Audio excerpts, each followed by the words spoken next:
Good evening. My name is Isaiah Morales, and I'll be doing gender dysphoria. Now, talking about this, I want to start off saying how my family does support the LGBTQ, and we do have family members that actually have a confusing point of this matter, and which brings a lot of conflicts and arguments to our family because of this actual particular uh,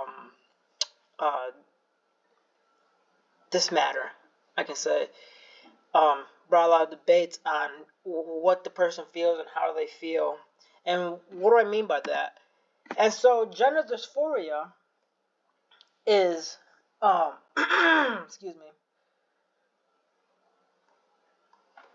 scientifically speaking, I can say that gender dysphoria is a term that describes a sense of uneasy that a person may have because of a mismatch between their biological sex and their gender identity.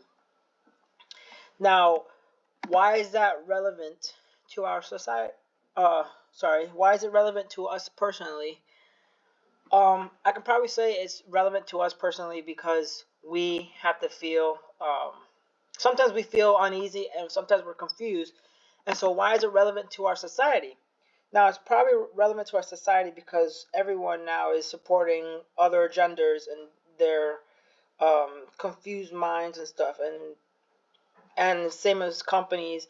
And I guess gender dysphoria is really relevant to our society because they want to support everything. Now, our biblical worldview, we think that yes, people could be confused about their genders, but it's not really the way um, to look at it because when we're confused, we say like we should pray, and that tells us that um, we should really read the Bible on what this means. And I could tell you for the first verse um, would be Leviticus 20:13, and that says,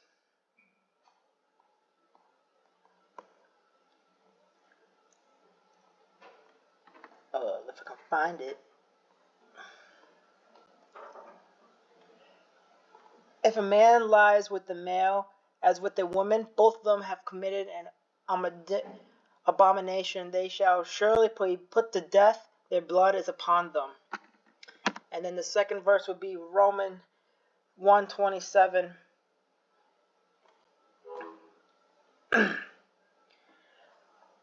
And the man likewise gave up a natural relation with women, and were consumed with passion for one another, men committing shameless acts with men, and receiving in themselves the due penalty is for their error. So now, how does being a Christian change our outlook on the issue?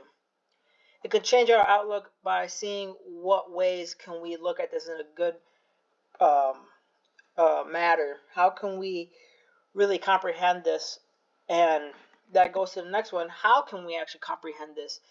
I think just trusting in the Lord that we can at least try to change their minds and change their way of thinking and help them through their confused matter.